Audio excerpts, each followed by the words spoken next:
Welcome to EdScoop TV. I'm Wyatt Kash, and I'm here today with Holly Walsh. Holly is the e-learning and instructional technology specialist for the Rhode Island State of Education. Welcome to the program. Thank you so much. Happy to be here. Yeah, so first tell me a little bit about some of the things that are going on in the state of Rhode Island that you're excited about in the way of innovative applications of technology for the benefit of education. There's an awful lot that's happening in Rhode Island right now, and it's a really exciting time to be in education, particularly in Rhode Island. We have an advantage of our geographic size that makes it easy to kind of implement to a statewide scale in Rhode Island, and we've kind of reached that tipping point where the culture has shifted and changed quite a bit in Rhode Island. Probably about 5 years ago, we started talking about blended learning and why would we want to do this and how does it affect teaching and learning and what's happening with that. We brought a lot of folks into the state to help us with that conversation, and then we just allowed it to grow. So a lot of folks internally have thought about how does that impact their work and how can they contribute to that conversation and how can we shift together and kind of row in the same direction. One of the key things that we did at the statewide level was we, several years ago, passed a technology bond that put wireless infrastructure into every one of our classrooms. And so we have wireless infrastructure, which allowed districts to start to think differently about access. We already had a mechanism in place around broadband. So we had the broadband in place, we had the infrastructure, and now districts were able to start thinking about the devices that they could bring. At the same time, the price point on devices was coming down. So that shifted some financial thinking. It also had a side effect of bringing the administrators into the conversation about which devices should we do. And while I don't typically recommend starting with the conversation around technology. Usually what I recommend is starting with the conversation about students and what kind of experience do you want for students. And then you get to shaping the teacher experience that can support that. And then followed by, what does your environment look like? What's included in it, and so on. A little different start at it, but that's okay, we'll take it. And we have now probably 2/3 of our districts that are implementing one-to-one programs. And so we've been forced as a state to really think deeply about that and how do we support them? What other ways can we ensure that the movement continues in the right way, that things are being done with quality and with fidelity? And so we have lots of different folks that are working on it, as I mentioned. We have some, our institutions of higher education are heavily involved in the conversation and contributing in various different ways. We have nonprofits that are helping to support. We have our industry partners that are helping to support, and we have community-based organizations that are really helping to support. And so I think kind of letting go and thinking about things a little bit differently, different mindset. Typically, I like to use an analogy. Typically, we think of state policy as our lever or our main tool to kind of help move things in the right direction. But if you give a man a hammer, he tends to look at everything as if it's a nail, right? And so we're trying to think of it a little bit differently and in a non-traditional government way, look at the other tools that we have available and really leverage the efforts of others around us to help make that larger movement happen. So a lot of effort, a lot of thinking about culture shift, and we've done that in some concrete ways. We've started to implement that kind of way of thinking, that rapid iteration way of thinking in a couple of different key projects. So one of them is our advanced course network, which is opening up course access to students in a pretty unique way.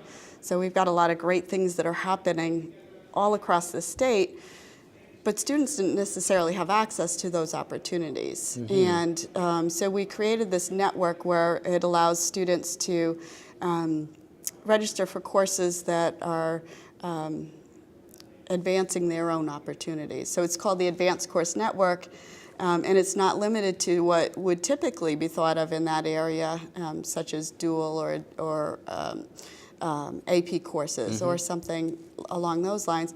It goes beyond that. It's really what will advance a student in their pathway towards their end goal.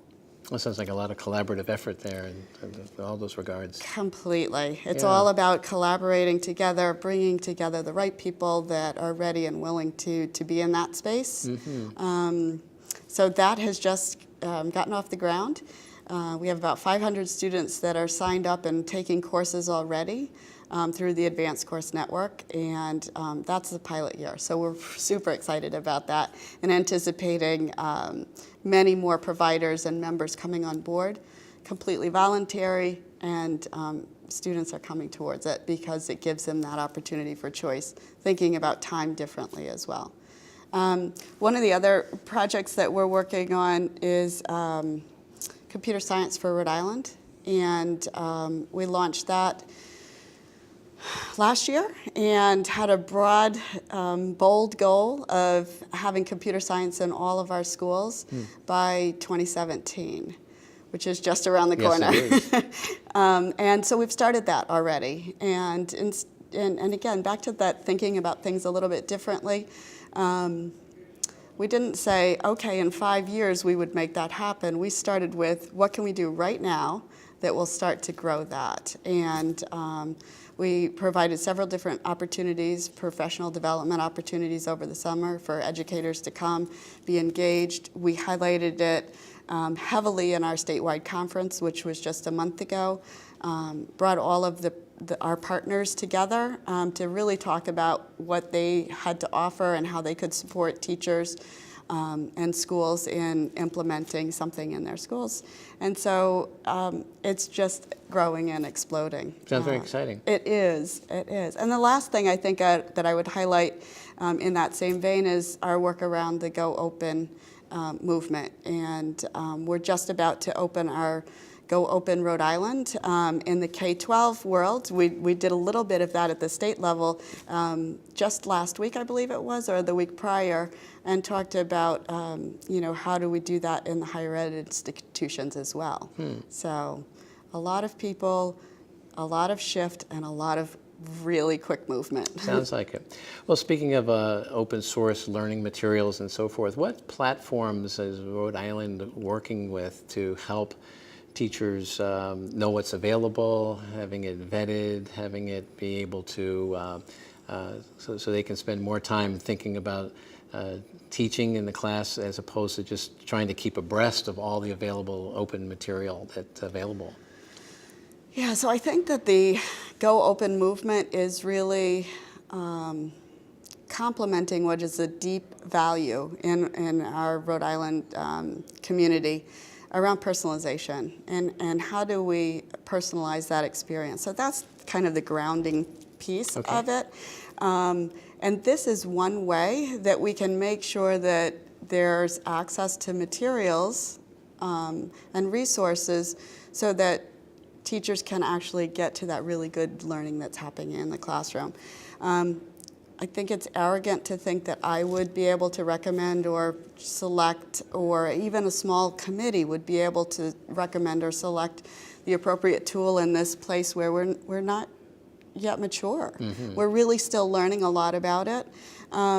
So we've taken a little bit different approach and said, we have an instructional support system where we have open education resources, but we want to expand that use and kind of open it up. So we're thinking a little more broadly right now, and we're going to be piloting Amazon Inspire, Edmodo Spotlight, and we're looking into a couple of others, and then we're going to learn from each other and find out what's working well, what are some additional needs that we didn't even anticipate? How can we think even deeper about it? But we're going to get started right now. We're not going to wait for 5 years to figure it out. We're going to get started right now. I think there's a lot of merit in getting started and seeing where it grows. Right. Lastly, what one or two ideas did you pick up here at the annual Leadership Summit that you might be taking back with you to Rhode Island? Oh, that's a really good question.